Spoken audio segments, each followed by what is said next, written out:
salam sejahtera dan selamat pagi anak-anak murid sekalian. Alhamdulillah, hari ini kita berkesempatan untuk bersama-sama melaksanakan sesi pembelajaran walaupun secara tidak langsung, maksudnya secara tidak berhadapan bersetemu muka, tetapi masih boleh dilakukan di dalam secara atas talian. Dan ini juga kita kenali sebagai sesi pembelajaran dari rumah ataupun belajar dari rumah. Baik, dapat Ustaz faham mungkin ramai yang tidak dapat mengikuti sesi pembelajaran kita pada yang bersiaran langsung yang Ustaz buat live streaming sekarang, tidak dapat diikuti oleh semua pelajar, tetapi insya-Allah Ustaz akan cuba sedaya upaya untuk menyampaikan maklumat ini dalam pelbagai bentuk atau dokumentasian yang nanti Ustaz akan share di dalam WhatsApp group. Jadi sebelum itu perbincangan kita pada hari ini adalah mengenai topik baharu dalam subjek pendidikan agama Islam. Diharap semua pelajar bersedia dan ibu bapa yang ada di rumah itu menemani anak-anak, dapat membantu anak-anak anda mengawal keadaan seandainya mereka tidak memahami ataupun penggunaan alat teknologi sekarang. Jadi ibu bapa dapat membantu anak-anak yang ada mengikuti siaran langsung sekarang ini. Dan satu lagi saya ingin pesan ataupun makluman daripada Ustaz, sebarang persoalan mengenai sesi pembelajaran yang bersiaran langsung sekarang boleh diajukan di dalam grup WhatsApp Pendidikan Agama Islam tahun 1. Di sana nanti Ustaz akan kamu boleh menanyakan soalan apa yang kamu tidak faham tentang sesi pembelajaran hari ini dan Ustaz akan cuba menjawab terus. Baik, untuk topik ataupun pembelajaran kita pada hari ini, kita akan belajar di bawah bidang sirah. Kalau minggu lepas kita belajar tentang adab, maka hari ini kita akan belajar tentang bidang sirah. Dan tajuk dia adalah tajuk baharu, iaitu kelahiran kekasih Allah Subhanahu wa taala. Bagi murid yang ada membawa buku teks, boleh buka buku teks, buka teks yang ini, buka surat 114. Di sana ada jelas ditunjukkan unit 1, kelahiran kekasih Allah. Okey. Sebelum Ustaz meneruskan pengajaran ini, Ustaz ingin menerangkan sedikit apa yang akan kita pelajari dalam sesi pembelajaran ini, iaitu Ustaz akan menerangkan tentang salasilah dan juga keistimewaan keturunan Nabi Muhammad SAW. Di sana nanti kita akan belajar tentang siapa ibu dan ayah Nabi Muhammad SAW, begitu juga dengan pak cik, datuk dan juga orang sekeliling yang memainkan peranan penting dalam kehidupan baginda. Kemudian yang kedua, kita akan mempelajari tentang keistimewaan peristiwa yang membuktikan kelahiran Nabi Muhammad SAW. Di sini kita akan menganalisis kejadian-kejadian yang aneh ataupun yang istimewa, yang unik sebelum lahirnya Nabi Muhammad SAW. Yang ketiga, kita juga akan mempelajari tentang kepentingan kisah penyusuan Nabi Muhammad SAW yang mempengaruhi pembentukan pribadi baginda. Bagaimana pentingnya penyusuan itu terhadap baginda SAW. Dan yang terakhir, yang keempat, kita juga akan mengambil iktibar daripada peristiwa kelahiran Nabi Muhammad SAW. Baik, persoalan Ustaz tadi, siapa dia kekasih Allah Subhanahu Wa Taala, dan ada sudah menjawab di dalam WhatsApp. Kekasih Allah Subhanahu Wa Taala ialah Nabi Muhammad SAW. Betul Ibriana. Kekasih Allah Subhanahu Wa Taala ialah Nabi Muhammad SAW.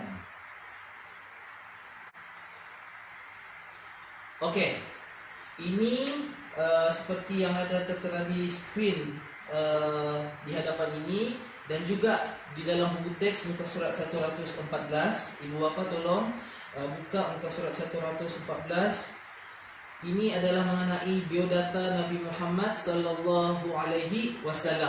Sengaja Ustaz tidak mengubah tulisan, biar dalam tulisan Jawi untuk membiasakan anak-anak memahami tulisan Jawi dan nama-nama yang ditulis dalam tulisan Jawi. Jadi ini adalah biodata terkasih Allah SWT. Kita boleh lihat di dalam skrin dan juga boleh rujuk di buku teks masing-masing. Nama Nabi Muhammad SAW ini, nama nun alif mim, nama sebenar Nabi adalah Muhammad bin Abdullah. Muhammad bin Abdullah. Boleh tulis di dalam buku nota masing-masing. Kalau ibu bapa yang ada di sana boleh memandu anak-anak. Yang kedua, tarikh lahir Nabi. Tarikh lahir Nabi, Nabi dilahirkan pada bila? Nabi dilahirkan pada hari Isnin bersamaan dengan 12 Rabiul Awal tahun Gajah. Kenapa tahun Gajah? Nanti saya akan cerita kenapa dia dinamakan tahun Gajah. Kenapa tidak dinamakan tahun 1900 sekian-sekian ataupun tahun 2001, 2002, 2020 mungkin. Kenapa? Itu akan diterangkan sebentar lagi. Okey, tempat lahir Nabi. Tempat lahir Nabi adalah di Mekah Al-Mukarramah. Mekah ini adalah satu tempat, kalau anak murid pernah nampak orang naik haji, di sana ada Kaabah, disitulah terletaknya, disitulah nama tempat, iaitu Mekah Al-Mukarramah. Mekah ini terletak di negara Arab Saudi, sebuah negara Arab. Baik, bangsa Nabi Muhammad ialah bangsa Arab Quraisy. Arab ini terdiri pada berbagai suku, dan suku Nabi ini adalah suku Arab Quraisy. Seterusnya silsilah Nabi Muhammad SAW. Okey, di sini yang saya ingin terangkan tentang tujuan pembelajaran kita yang pertama tadi, iaitu mengenali ahli keluarga baginda. Kalau dilihat di sini ada dua pasangan nama. Pasangan yang pertama ialah Abdul Muttalib dan juga Fatimah, dan yang di sebelah sana ialah Wahab dan Barrah. Siapa dia Abdul Muttalib? Abdul Muttalib ini adalah datuk Nabi sebelah ayah Nabi. Kalau anak-anak pun ada ayah, Abdul Muttalib ni ibarat ayah kepada ayah dia. Yang kedua, seterusnya Fatimah. Fatimah adalah nenek kepada Nabi sebelah ayah dia. Dan di hujung sana adalah Wahab. Wahab ini adalah datuk kepada Nabi sebelah ibu pula. Dan isterinya adalah Barrah. Jadi Abdul Muttalib dan Fatimah ini berkahwin melahirkan Abdullah. Dan Wahab dan Barrah berkahwin melahirkan Aminah. Abdullah ini adalah ayah kepada Nabi dan Aminah adalah kepada ibu Nabi. Jadi Abdullah dan Aminah berkahwin, maka lahirlah Nabi Muhammad SAW. Persoalannya di sini adalah, adakah Nabi Muhammad SAW satu-satunya anak kepada Abdullah dan Aminah? Jawapan Ustaz, ya, memang Nabi Muhammad SAW satu-satunya anak kepada Abdullah dan Aminah. Dan kemudian Nabi Muhammad berkahwin dan melahirkan anak yang seterusnya. Tetapi itu tidak disentuh dalam topik ini. Baik. Kisah kelahiran Nabi Muhammad SAW. Kita boleh lihat di sini, muka surat 115. Muka surat 115 dalam buku teks nanti, di sini kisah kelahiran Nabi Muhammad SAW. Ustaz bacakan yang tulisan Jawi. Berita kelahiran Nabi Muhammad SAW telah dinyatakan di dalam kitab-kitab terdahulu sebelum kelahiran baginda lagi. Peristiwa kelahiran baginda amat ditunggu-tunggu. Okey, poin dari sini apa? Berita kelahiran Nabi Muhammad SAW sudah disebut di dalam kitab-kitab terdahulu. Apa itu kitab-kitab, Ustaz? Kitab-kitab ini adalah kitab-kitab suci bagi agama-agama. Dan kitab-kitab terdahulu iaitu sebelum Al-Quran, yang ada kitab seperti kitab Taurat, kitab Zabur dan kitab Injil. Jadi di dalam kitab-kitab tersebut, kitab ini semua diturunkan daripada Allah SWT kepada Nabi-Nabi sebelum Nabi Muhammad. Dan di dalam kitab itu disebutkan bahawa satu saat di akhir zaman nanti akan adanya seorang Nabi baharu yang membawa ajaran mengenali dan menyembahku, iaitu Allah SWT. Dan dialah Muhammad, Nabi Muhammad SAW.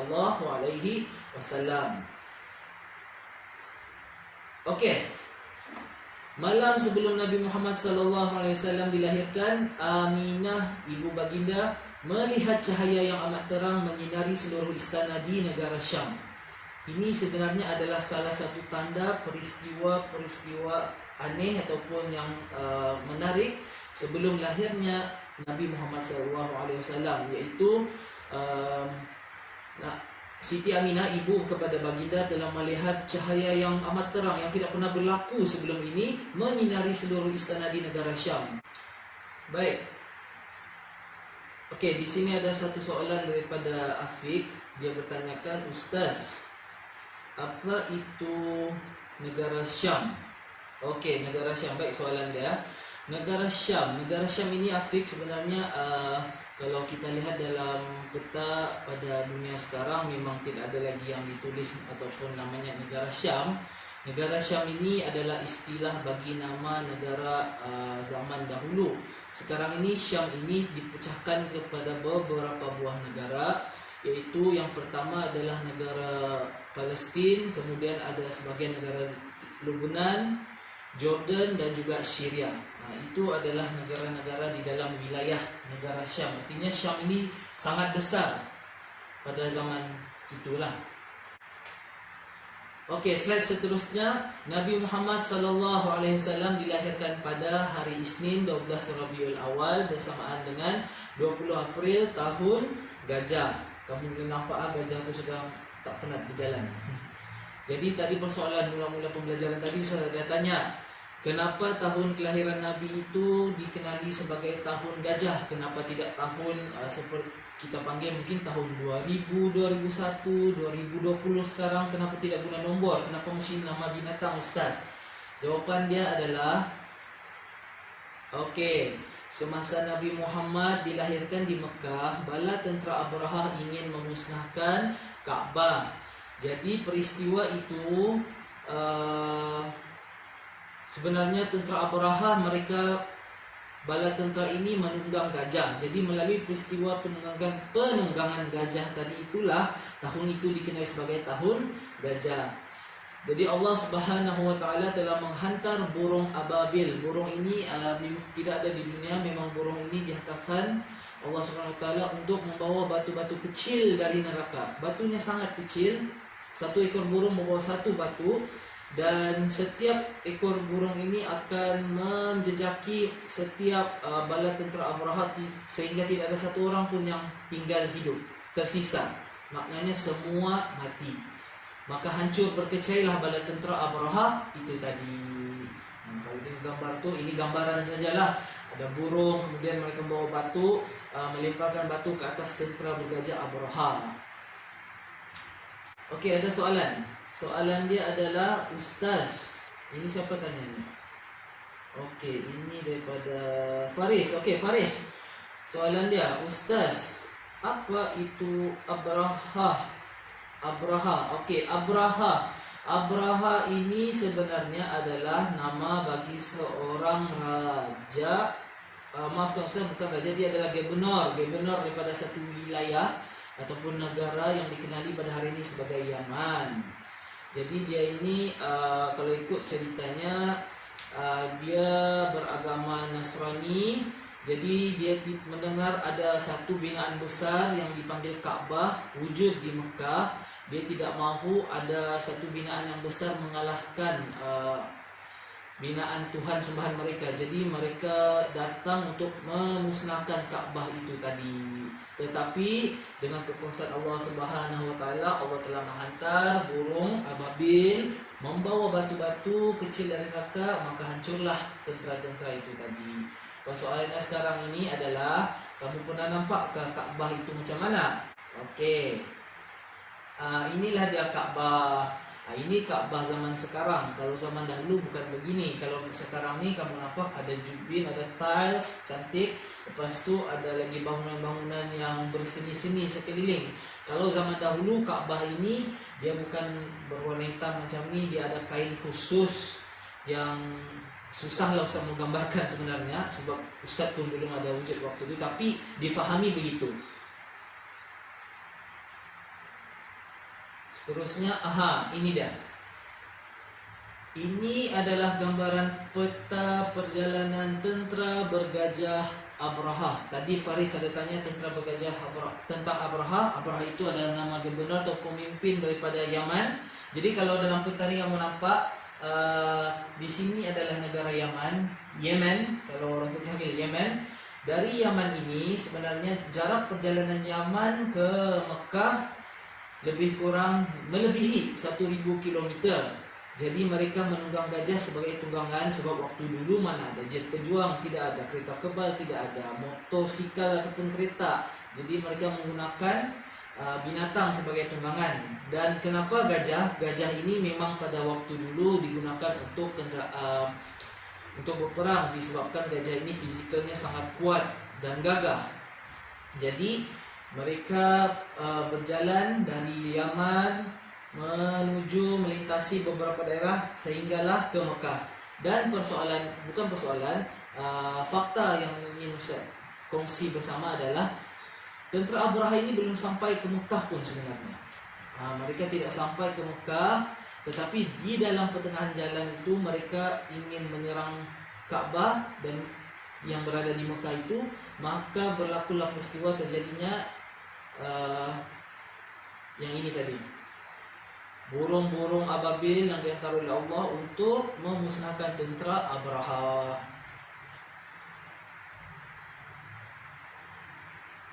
Okey, baik.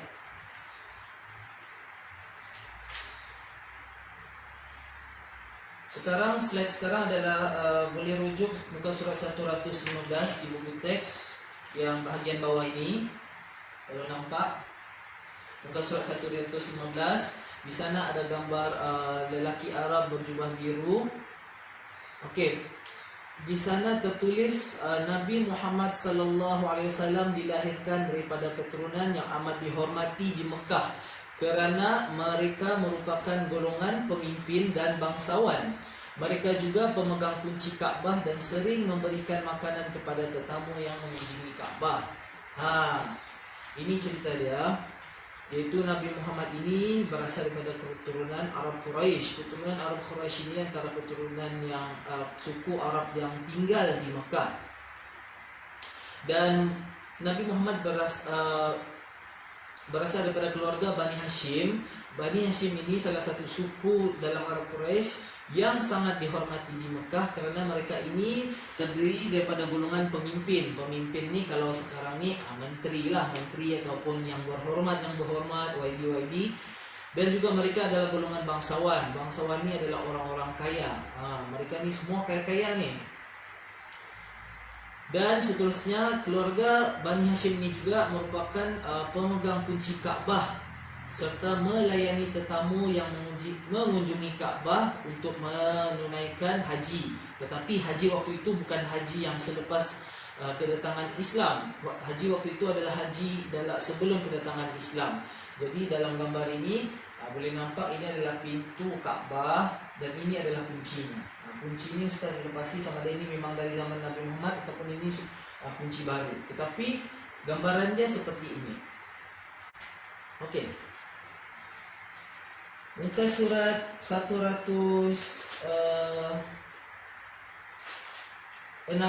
Okey, muka surat 116. Muka surat sebelah. Kisah tentang sebelum kelahiran Nabi Muhammad sallallahu alaihi wasallam. Okey, ada soalan di sini?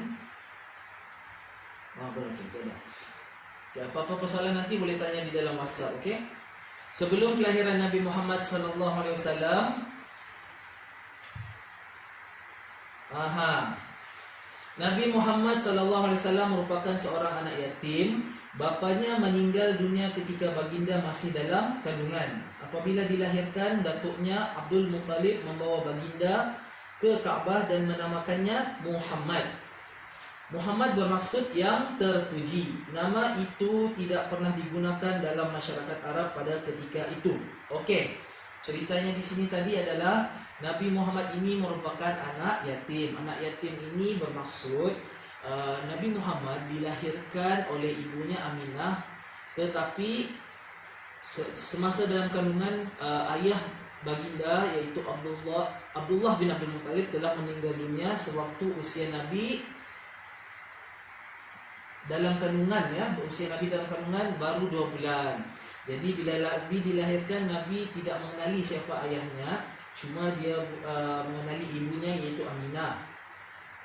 Dan apabila dilahirkan, datuknya Abdul Muttalib telah membawa baginda masih dalam keadaan bayi ke Ka'bah dan menamakannya di sana dengan nama Muhammad. Artinya nama Muhammad ini dinamakan oleh Nabi datuknya yaitu Abdul Muttalib. Apa itu Muhammad, Ustaz? Muhammad ini bermaksud yang terpuji. Sebab waktu itu orang Arab yang wujud pada waktu itu belum lagi menggunakan, tidak pernah mengenali istilah nama ini, dan ini adalah satu nama yang baru didengar pada waktu itu. Baik. Di sini Ustaz ada satu klip video, jadi kita boleh tonton bersama-sama supaya kamu lagi boleh faham macam mana keadaannya waktu itu. Ini hanya gambaran ya, klip video kartun. Setelah kehancuran pasukan Raja Abraha, kota Mekah semakin terkenal. Dari kota inilah sejarah manusia paling mulia dimulai. Ka'bah sebagai jantung kota Mekah semakin ramai dikunjungi para peziarah. Demikian pula para pedagang. Mereka datang dari berbagai penjuru jazirah. Namun sayang, Ka'bah mulai diselewengkan fungsinya. Akibatnya, kejahiliahan merajalela. Bahkan pada masa itu, memiliki bayi perempuan adalah hal yang sangat mengerikan. Hal bagi keluarga. Sehingga sebagian dari mereka tega membunuh bayi perempuan mereka sendiri. Di tengah kondisi masyarakat jahiliyah itulah, Nabi Muhammad dilahirkan. Bayi luar biasa itu lahir dari rahim seorang wanita mulia bernama Aminah. Pada saat itu, ditandai peristiwa-peristiwa yang luar biasa. 10 balkon istana Kisra runtuh. Juga padamnya api-api yang biasa disembah oleh orang-orang Majusi.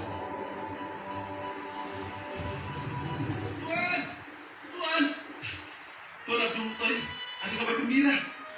Ini Abdul Muttalib kepada Nabi Muhammad Sallallahu Alaihi Wasallam. Telah lahir. Benarkah laki-laki atau perempuan? Ini kartun saja, gambaran. Bukan ini datuk dia. Alhamdulillah. Allahu Akbar. Kalau begitu aku harus segera melihatnya. Mari Tuan. Setelah mendengar itu, Abdul Muttalib bergegas menuju ke rumah Aminah.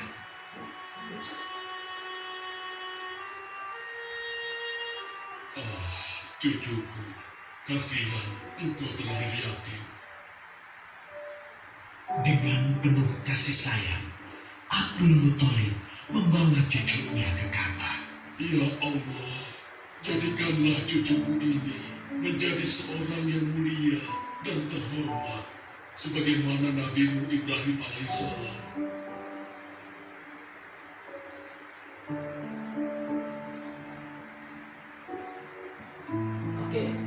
Ini tadi ada cerita dia membawa bayi. Nabi Muhammad masih kecil waktu itu. Siapa namanya ayah? Dibawa di bagian Ka'bah. Muhammad. Iya. Ya, ini aku akan menamainya Muhammad. Artinya yang terpuji. Oke? Ingat. Oke. Selesai tadi video yang pertama. Dalam video tadi telah menjelaskan apa yang telah Ustaz ceritakan tadi ya, yaitu Nabi Muhammad dilahirkan dalam keadaan bapaknya telah meninggal dunia, dan Abdul Muttalib telah membawa Nabi Muhammad sewaktu berusia masih bayi di hadapan Ka'bah, dan di sanalah Abdul Muttalib memberi nama Muhammad.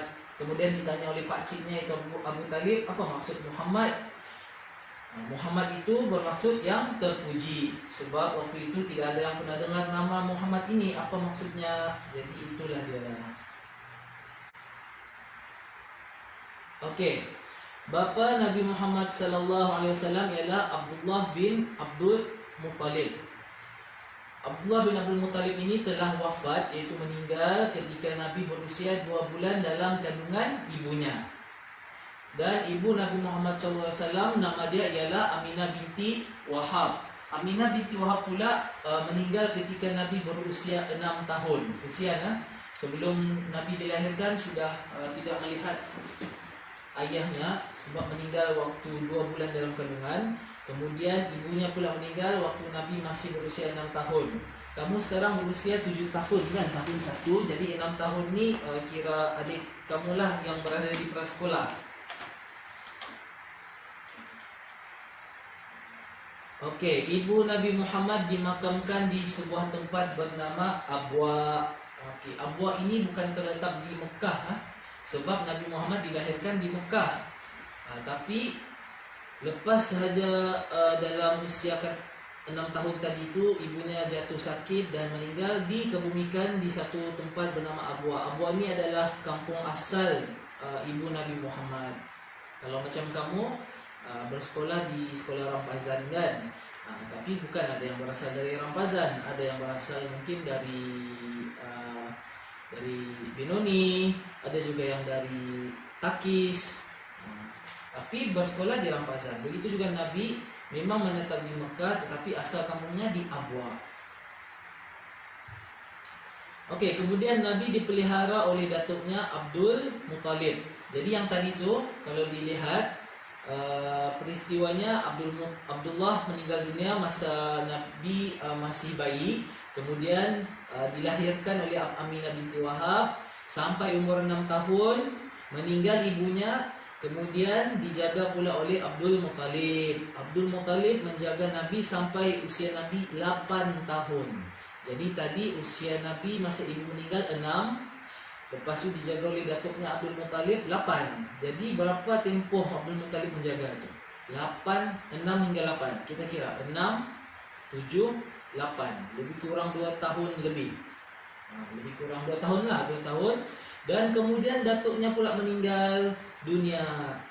Jadi lepas datuknya meninggal dunia, datuk Baginda Nabi pula dipelihara oleh pakcik baginda, iaitu Abu Talib. Tadi dalam video dia ada tanya tu kan, Abu Talib tu dia tanya apa maksud Muhammad.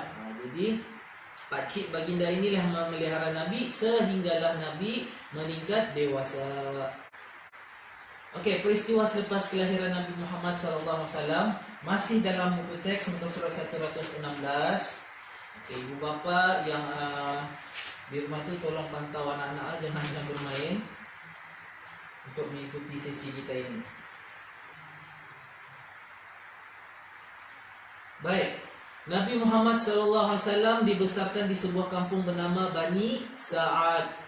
Sebelum tu saya mau bacakan dulu yang di buku teks. Sebagaimana adat masyarakat Arab, Nabi Muhammad SAW juga dibesarkan di sebuah perkampungan bernama Bani Sa'ad. Itu dia, Bani Sa'ad. Di sana baginda disusukan oleh Halimatus Sa'diyah. Baginda dijaga dan disusukan oleh seorang wanita bernama Halimatus Sa'diyah, ataupun nama sebenarnya ialah Halimah binti Zuwaid.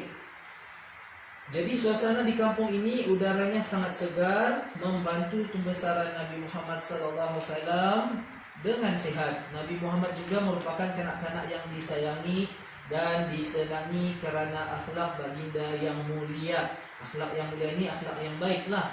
Dia tidak kacau kawan, dia tidak menipu, berbohong, dia tidak bikin panas, begitu.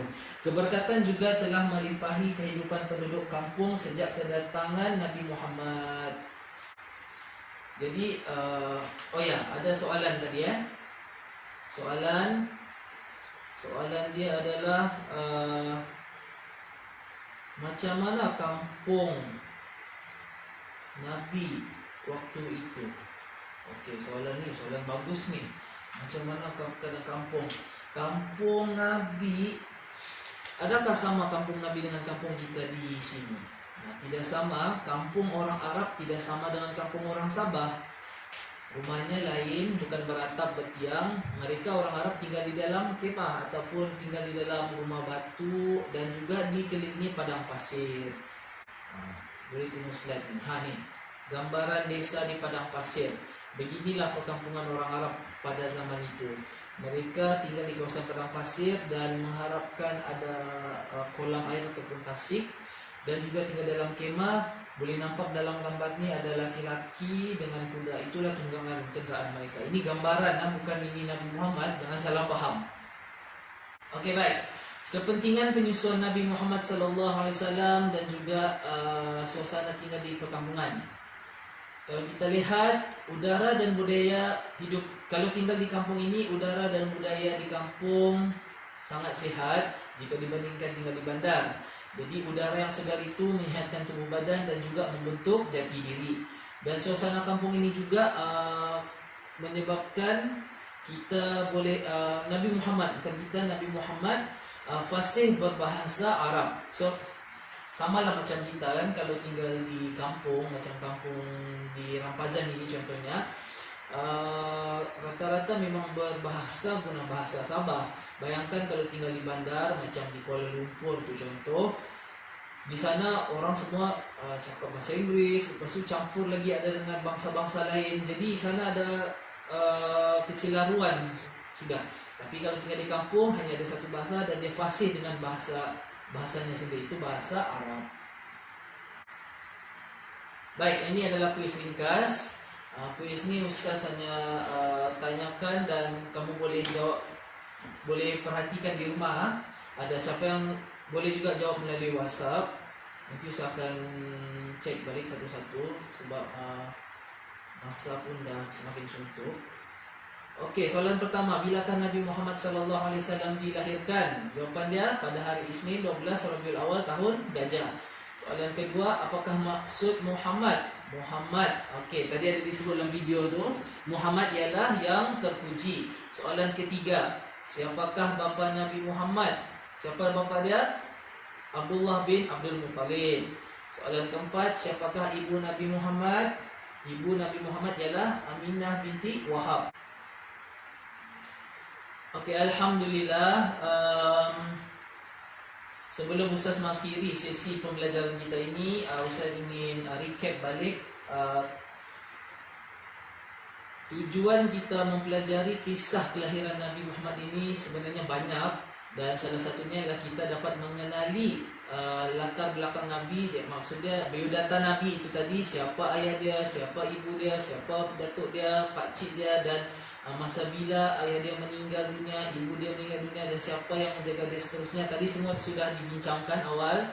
Dan yang paling penting, kita sebagai umat Islam wajib beriman kepada Nabi Muhammad sebagai Rasul utusan terakhir, kerana Nabi Muhammad ini adalah kasih Allah dan dia juga adalah pesuruh Allah. Sesungguhnya tak kenal maka tak cinta.